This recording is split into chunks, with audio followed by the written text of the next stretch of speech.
84 avenue Charles de Gaulle. 84 avenue Charles de Gaulle. Porte-périph', porte-maillot.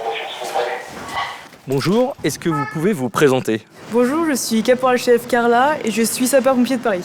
Quel est votre parcours scolaire et militaire? Une licence d'abord et ensuite un master pour être prof d'EPS. Et par la suite, je me suis engagée à la brigade de sapeurs-pompiers de Paris. Quelle qualité il faut avoir pour être pompier de Paris? L'esprit d'équipe et aussi le côté social parce qu'on est tout le temps en interaction avec des gens. Quel est le niveau nécessaire pour s'engager comme sapeur-pompier? Alors le niveau nécessaire, ça va partir du brevet.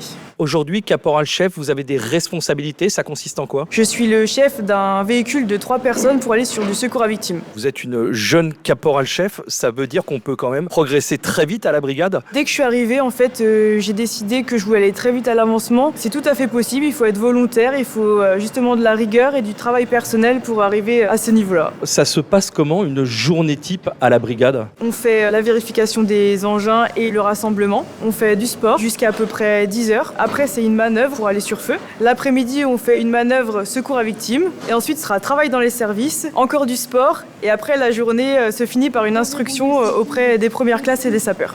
Ici. Et ensuite, on va venir enfoncer dentière. Ce que tu peux faire, c'est lever un petit peu plus pour éviter de casser trop de coude. Ok. Ça demande une grande disponibilité. Il faut toujours pouvoir être disponible et puis pouvoir partir le plus vite sur l'intervention. On a l'impression quand même que c'est un métier qui est difficile. Au début, il faut s'accrocher, il faut donner le meilleur de soi, montrer qu'on est très volontaire, très impliqué et au fur et à mesure, ça se fait tout seul. Alors vous êtes sapeur-pompier de Paris et cette particularité, c'est que vous êtes avant tout militaire. Tout à fait. Le fait d'être militaire, du coup, ça demande de la discipline, de la rigueur, de la disponibilité et aussi le côté hiérarchique. Un ou une jeune qui a envie de s'engager comme vous, comme sapeur-pompier, qu'est-ce que vous allez lui donner comme conseil? Suivre son instinct, d'y aller à fond et surtout d'aimer l'aventure.